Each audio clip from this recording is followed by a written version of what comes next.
Bonsoir. Bienvenue au Théâtre Jean Vilar pour cette grande soirée à table avec Georges Feydeau. Bonjour Pinglet, je ne te dérange pas? Non, non. Hôtel du libre-échange. Recommandé aux gens mariés, ensemble ou séparément, je t'enferme. Au revoir, monsieur Pinglet. À demain. Moi, Marguerite. Bonjour, Madame Verdun. Falling on my head. And just like the guy whose feet are too big for his bed, nothing seems to fit. Those raindrops keep falling on my head, they keep falling. Montagnac, ce cher ami. Ce bon patelin. Ça va bien? Mais très bien. Nous te voyons, compte à quoi? Compte à quoi, c'est possible? Pontagnac! Je sais que vous savez que je sais. Nous savons que nous savons que nous savons. Je vous ai pris? Je vous fais filer? Et alors? Vous êtes marié? Dame! Un homme vient de vous dire que vous étiez veuf. Veuf! Vous m'avez dit, je ne tromperai jamais mon mari la première, mais s'il commence, je lui rendrai l'appareil sans hésiter. Ah oui, évidemment. Alors c'est ici? C'est ici. Je vais faire enlever le lit. Oh mais non, vous n'y pensez pas, vous voulez sûrement que votre mari, oui. Ah, c'est moi. Ah bon. Alors moi aussi. Non, pas moi aussi. Oh ben vous savez ce que c'est, hein. Un beau jour, on se rencontre chez le maire, on sait comment, hein, par la force des choses. Il vous fait des questions, on répond oui parce qu'il y a du monde. Et quand tout le monde est parti, on s'aperçoit qu'on est mariés. Mon mari me trompe. On prend une feuille de papier à lettres bien parfumée. On adresse une lettre à son mari, une lettre brûlante, comme si on était une autre femme, évidemment. Pour l'hôtel du libre-échange. Oui, bien. Quoi? Sauf entre nous.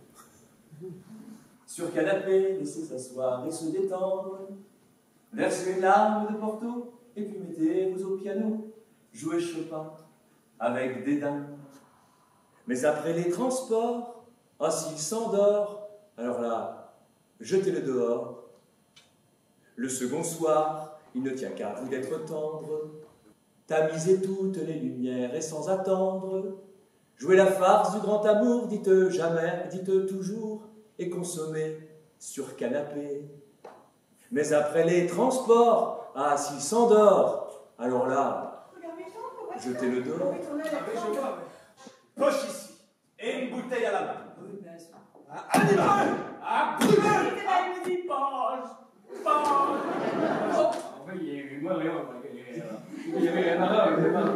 Dans la tristesse et la nuit qui revient, je reste seule, isolée sans soutien, sans une entrave, mais sans amour, comme une épave, mon cœur est lourd.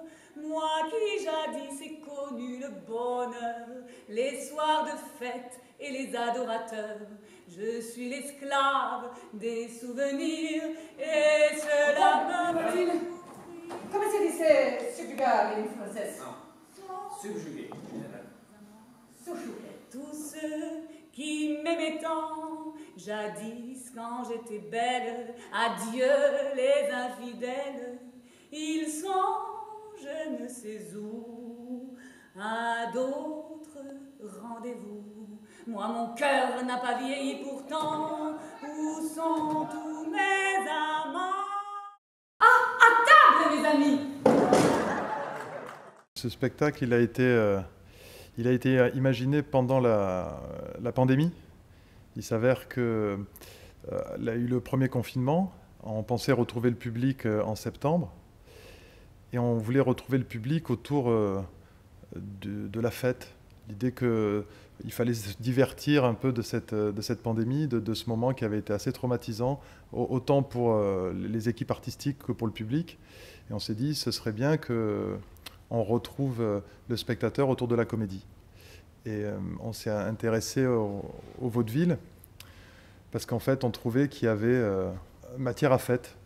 Alors après, pourquoi? C'est là qu'on a commencé à lire plusieurs pièces de Feydeau. Et en lisant au fur et à mesure, on s'est rendu compte qu'au départ, je pensais faire juste quelques lectures théâtralisées. Et en fait, en engrangeant toutes les pièces de Feydeau, voyant les acteurs qui s'emparaient des personnages, on a lu plein de pièces. Je me dis, mais il y a quelque chose à faire plus loin que quelques lectures, quelques soirées pour retrouver le public. Il y a un spectacle qui était en train d'émerger de ce travail. Et je leur ai dit, il y a un spectacle. Voilà. La particularité de ce travail, c'est qu'on était 5 autour de la table, on s'est partagé des pièces et tout le monde lisait tous les personnages. Il y avait 2 couples qui se dessinaient, il y avait un couple d'acteurs avec lesquels je travaille, qui sont Sébastien et Fanny, depuis une dizaine d'années.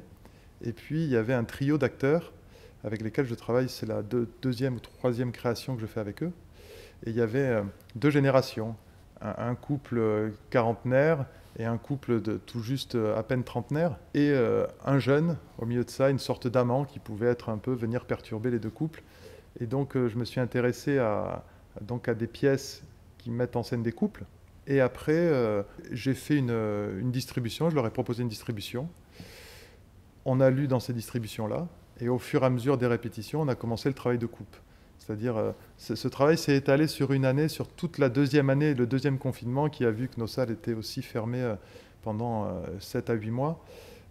Pendant ce temps-là, j'ai fait des adaptations, des allers-retours avec les acteurs. On a fait des points de rencontre aussi avec le public pour voir comment tout cela pouvait fonctionner aussi avec le public, avec une oreille et un regard un peu frais à chaque fois sur ce travail d'adaptation qu'on faisait.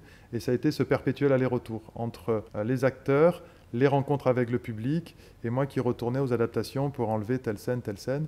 Et au fur et à mesure, quand on est arrivé sur la dernière ligne droite, ce sont les acteurs eux-mêmes qui proposaient aussi des coupes pour arriver à tenir cette mécanique du rire. En fait, l'efficacité venait dès qu'il y avait le plus grand respect du texte. C'est-à-dire que c'est une mécanique et que chez Feydeau, rien n'est laissé au hasard. Et on pourrait croire que le simple fait d'être dans le plaisir du jeu, d'être dans l'appel, la relation au public, aux partenaires, dans la caricature ou le burlesque, ça suffit pour que ce soit drôle, et en fait pas du tout. Ce qui est vraiment le plus drôle et le plus efficace, c'est quand on tient presque à la ponctuation près le texte de Feydeau. En fait, ce spectacle, on aimerait pouvoir le jouer en extérieur et en intérieur. C'est fait pour la salle et pour les extérieurs.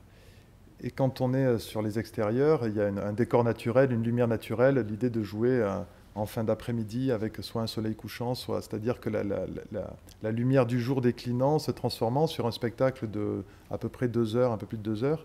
Il y a un changement naturel de la couleur et de la perception des acteurs avec la nuit qui tombe.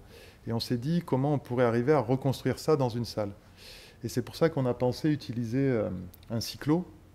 C'est-à-dire que plutôt que de se retrouver dans l'espace noir du théâtre, on allait déjà se retrouver dans un espace qui est appelé à être plus coloré, plus joyeux. C'est toujours cette idée de fête.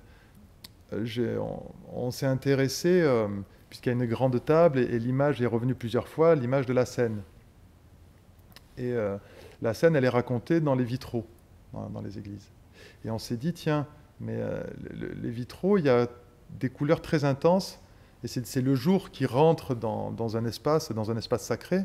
Et donc, le théâtre étant aussi un espace sacré pour les acteurs, profane mais sacré, on s'est dit, je trouvais que c'était intéressant de travailler sur cette iconographie et ces lumières de vitraux. Donc, on a utilisé le jaune, le rouge, le bleu essentiellement, et ces 3 couleurs, après, parfois se mélangent pour amener d'autres couleurs.